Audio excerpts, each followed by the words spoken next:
श्री गणेशाय नमः। श्री गुरुभ्यो नमः। सभी श्रद्धालु भक्तों को गुरु पूर्णिमा की हार्दिक शुभकामनाएं। आज का दिन केवल एक पर्व नहीं है, बल्कि अपने जीवन में प्रकाश देने वाले गुरु के प्रति श्रद्धा, विश्वास और कृतज्ञता प्रकट करने का दिन है। हमारे सनातन धर्म में गुरु का स्थान भगवान से भी ऊंचा बताया गया है। कहा गया है, गुरुर् ब्रह्मा गुरुर्विष्णुः गुरुर्देवो महेश्वरा गुरुः साक्षात परब्रह्म तस्मै श्री गुरुवे नमः। इस श्लोक का अर्थ है कि गुरु ही ब्रह्मा है जो हमें ज्ञान का जन्म देते हैं। गुरु ही विष्णु है जो हमारे जीवन का पालन करते हैं। गुरु ही महादेव है जो हमारे भीतर के अज्ञान और अहंकार का नाश करते हैं। भाइयों और बहनों, सोचिए, यदि जीवन में कोई मार्गदर्शन देने वाला न हो तो मनुष्य कितनी गलतियां करेगा। जिस प्रकार समुद्र में बिना नाविक के नाव भटक जाती है, उसी प्रकार गुरु के बिना मनुष्य का जीवन भी दिशाहीन हो जाता है। आज विज्ञान बहुत आगे बढ़ गया है। हमारे हाथ में मोबाइल है, इंटरनेट है, लाखों किताबें हैं, लेकिन क्या केवल जानकारी मिलने से जीवन सफल हो जाता है? नहीं। जानकारी और ज्ञान में बहुत अंतर है। जानकारी बताती है कि क्या करना है, लेकिन गुरु सिखाते हैं कि कब, कैसे और क्यों करना है। इसीलिए भारत की संस्कृति में गुरु का स्थान सर्वोच्च माना गया है। गुरु पूर्णिमा का इतिहास।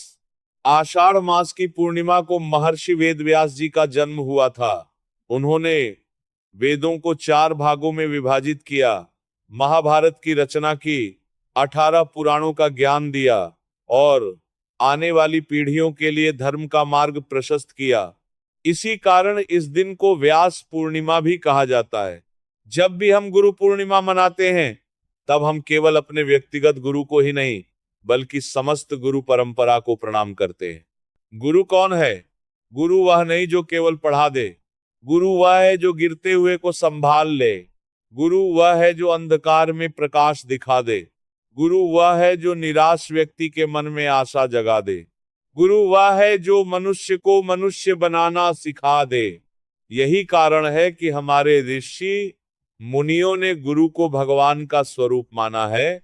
जीवन की पहली गुरु, हमारे जीवन की पहली गुरु हमारी माता होती है।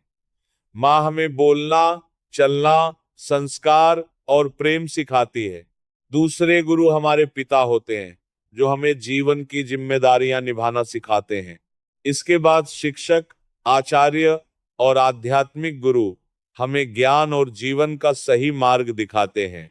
इसलिए हमें उन सभी के प्रति कृतज्ञ रहना चाहिए जिन्होंने हमें कुछ अच्छा सिखाया है।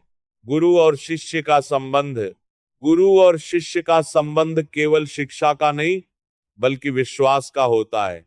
जब शिष्य अपने गुरु पर विश्वास करता है और गुरु के बताए मार्ग पर चलता है, तभी उसके जीवन में परिवर्तन आता है।